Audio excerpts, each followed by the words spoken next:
Well, if August was a struggle for Argyle, September has gone swimmingly. 2 wins in a week, the second against Stockport, a bit of a thumper.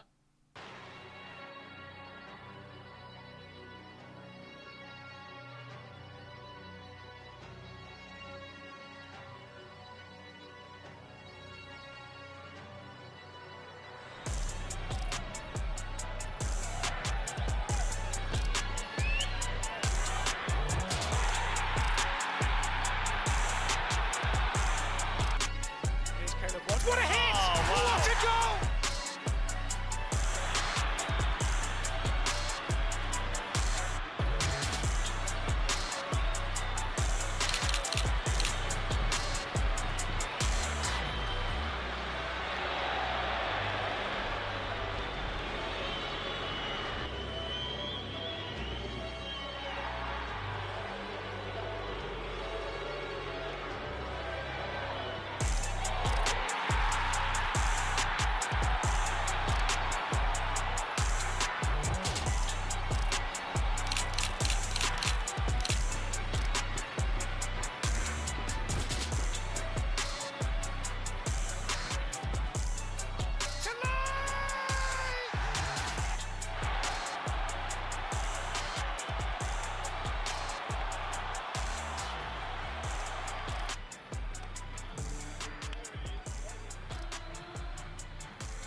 Yeah, fantastic afternoon for Plymouth Argyle. 4-2 winners over Stockport County, just a second league win of the season, but hopefully a turning of the tide in terms of momentum with a couple of thumping goals in there to have a talk through the game with a smile on our face, because we've won another game. Is of course Aaron Cusack is here on Argyle Analysis, and Aaron, I think I made the word thumpers up, but like there were some cracking goals, and it was a great game, wasn't it? It was a great game, especially for the neutral, and the fact that we got 3 points is what mattered most. But yeah, from a neutral, 6 goals, lots of moments, penalties, things like that, and first goals in the league for our new signing as well. Yeah, absolutely. But let's have a look at the goals, shall we? Sure. Because there's 6 to get through, and all of our goals from set pieces, really. Yeah, interestingly, so clearly a tactic. I mean,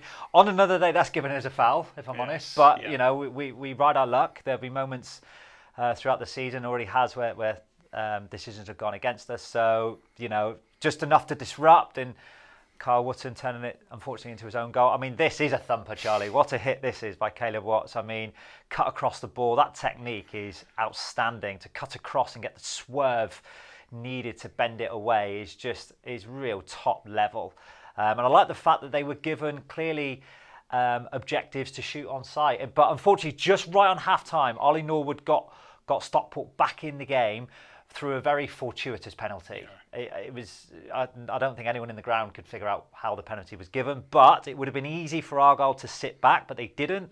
They came out on the front foot in the second half straight away. 2 or 3 minutes into the second half, Bradley Ibrahim getting another thumping effort into the bottom corner, and it really kind of set the tone for the second half for me. I thought they were really positive in those early exchanges, and then set play number 4 where it's gone forward, route 1, standard ball, and Talai just kind of disrupted the defender, and then what a real clinical finish, and he would have loved that, to get off the mark in open play. I know he scored in the week in the cup, but open play where it matters most, I think, in the league.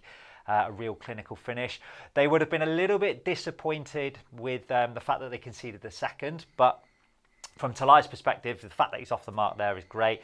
This one here, Carl Wootton, kind of just reducing the arrears ever so slightly. Such would have been a little bit disappointed that he allowed him just to get a little bit of room there to get his shot off, because things will happen differently in the season. And what you don't want is a moment like that to be the one that goes against you, where you lose the game. Yeah, it was a cracking game, because that's a good Stockport team. They hadn't lost away from home all season. They lost in the playoff semi-finals last year. They've been on this real crest of a wave in terms of positivity over the last decade, really. And the way in which Argyle, I know they won in midweek, and I suppose that probably helps, but they hadn't got going yet. No. But this this is almost, I hate the phrase, it's almost like a statement win. Yeah. Where you can kind of be like, right, that's almost like the minimum. We can do it. We can mix it with the big teams in this division. I agree. You know, Stockport are a good side, and when you take into consideration, look at last season, they were the highest ranking team outside of Wrexham and Birmingham, who are just cash driven by the American owners. So they've got multi-million pounds to spend. The rest of the teams haven't, and they finished top of the rest. And you know, that's a statement in itself. So the fact that they are an established League One team who hadn't lost on the road, who've got some notable wins already, for us to put 4 past them, and it could have been more as well. You know, there was a real passage in the second half, I felt, between like 60 and 70 minutes where we really were on the front foot, and we had a number of opportunities that you could have converted 2 or 3 of them. It could have easily gone to 5 or 6 against a good side. So I think we've got to take the wins positively. We've got to be mindful of the fact that we still conceded 2 goals, but for me, it was the first time this season where the players have come together collectively, especially going forward, where we looked more of an assertive outfit. Yeah, contributing factors to that, and we'll talk about these, you know, could be the change in formation, you know, both defensively and offensively, but certainly getting bodies up and supporting the likes of Talai and the forward-thinking players and playing with intent, positivity. Yes. Yeah, absolutely. There was much more of a forceful intent from the get-go. This is in the first 10 minutes. So we've spoken in previous shows about this high line and trying to break this high line. But this is clearly a worked moment where Ashby Hammond's going to play directly to Barley Mumba. So just get out your fullback and attack the space behind his shoulders. So that's the line that they're trying to breach. So we're trying to step beyond the initial press to try and work something, get to that byline, because it returns other opportunities if it gets initially cut out. That led to an early corner. Again, keeping that last line as a theme, I really like the way that this has worked. You have a horizontal pass into a vertical pass, into another horizontal pass.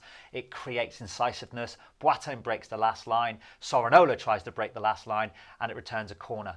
This is the resultant corner. And as a result of the resultant corner, we get our first goal. Yeah. So there's a lot more emphasis on being direct, but direct with purpose. And this is like 20 so minutes later, working the ball from a set play again. Can you identify your advantage? Mumba, Sorinola have got a 2v1 in their favour. They're going to breach that last line by a little interchange. So I love the directness. I love the quick thinking. Get to the byline.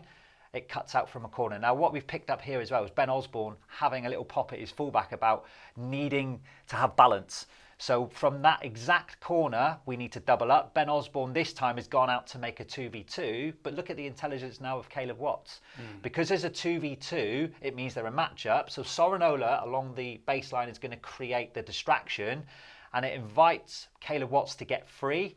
Barley Mumba finds the free player. I mean, what a hit across, striking across the ball as well. What a great finish to make it 2-0. So I really liked the directness. You know, is it just kicking it forward? Not necessarily. There is purpose here. Early in the second half, easy to go back into your shell because they've just conceded at 2-1. Maybe a little bit of deflation around the ground. No, let's stay with intent. Let's break the lines. Let's get Talai running that last line with intention, because that invites everyone else to get up the pitch, and that's what they wanted to do. Set their stall up by squeezing the pitch high. Well, the reason is quite simple. It means you can compete for the second and tertiary balls in and around the central area closer to Stockport's goal. Exactly what they did. Look, picking up with intent, scrapping, fighting in 2s and 3s, trying to wrestle possession of the ball. And whilst it doesn't lead to anything significant, you can see the intent. But what I liked is the fact that they were pressed in, but they weren't reckless, because they were able then to pick up the loose ball as Stockport got out. That's in the first minute of the second half, Charlie. 2 minutes later, so we're keeping with that theme. Look out, it's a little bit of ping pong, I get it. The ball's in the air, everyone's competing, it's all over the place, but there's a deliberate intent to squeeze the play, squeeze the pitch. Wiredu puts Ben Osborne under pressure. It returns a throw in a dangerous area. We've sped it up for the purpose of the example. From that throw, it returns a corner. Quick thinking again. We've got a 3v2, now a 4v2. They bring one more out. We've now got a 5v3 in our favour. We've tracked Ibrahim, because what's about to happen in the next 2 or 3 moments is a ball from Boateng to Ibrahim, shoot on sight, bottom corner, 3-1. So within the first opening exchanges of the second half, we're 3-1 up. Later in the second half, again, be a bit more direct, get the players at the pitch, squeeze the pitch. Talai's on that last line, wrestles a bit of space, terrific first touch, real clinical finish. And I really did like the purposefulness of their intent of being direct, because it returned, obviously, 4 goals. Yeah, and as you've mentioned, we didn't show all of them in that example, but there were other opportunities in that second half. There was a period of play between pretty much the third and fourth Argyle goals where they weren't clear-cut chances, but there was a momentum. Yeah. I think I said it in commentary with Mark Edworthy.